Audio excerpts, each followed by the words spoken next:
Yeah! Hindi lahat ng lakad may kasabay. Minsan kailangan mong tahaking ang daan ng mag-isa. Pero ayos lang, dahil doon nagsisimula ang tunay na lakas.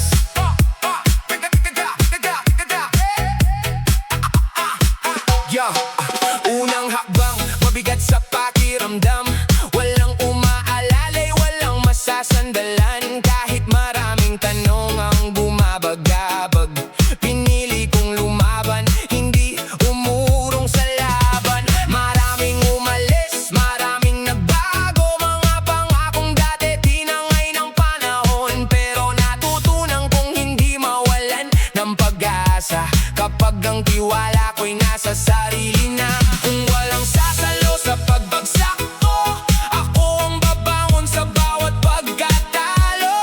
Kung walang magbubukas ng pinto, ako ang gagawa ng sarili kong daan. Lakad ng mag-isa, hindi ako natatakot.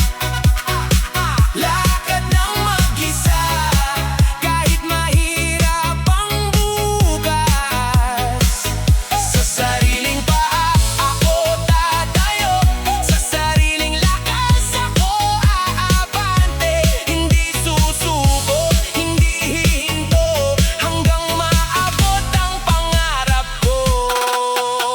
Hindi sukat na nagdami ng kasama kung wala namang tunay na nagmamalasakit. Mas mabuti ng tahimik kapag lalakbay kaysa puno ng ingay na walang saysay. Bawat sugat ay naging aral, bawat luha ay naging sandata. Ang kahapon ay hindi tanikala, kundi hagdan patungo sa bukas. Kapag dumilim ang paligid, ako ang magiging sarili kong ilaw. Kapag bumigat ang bawat hakbang, hindi ako titigil, lalaban pa rin. Hindi kailangan ng palapak ng iba, basta alam kong tapat ang aking ginagawa. Ang tunay na tagumpay ay hindi hiniram, kundi pinaghirapan hanggang makamtan. Hindi lahat ng laban may kakampi, minsan sarili mo lang ang nandun palagi. Walang shortcut sa tagumpay pare, sipag at tiyaga ang tunay na susi. Kapag nadapa, bumangon agad, magraya ang takot ang maging hadlang. Ang taong matatag, hindi sumusuko kahit ilang beses pa mabigo. Lakad ng mag-isa, pero puno ng pag-asa. Lakad ng mag-isa, hanggang sa tagumpay ay makita.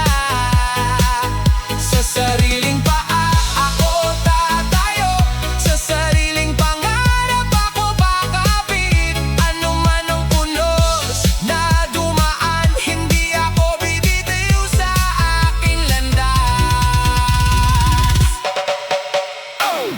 Kung wala mang kasabay sa paglalakad, hindi ibig sabihin ay nag-iisa ka na.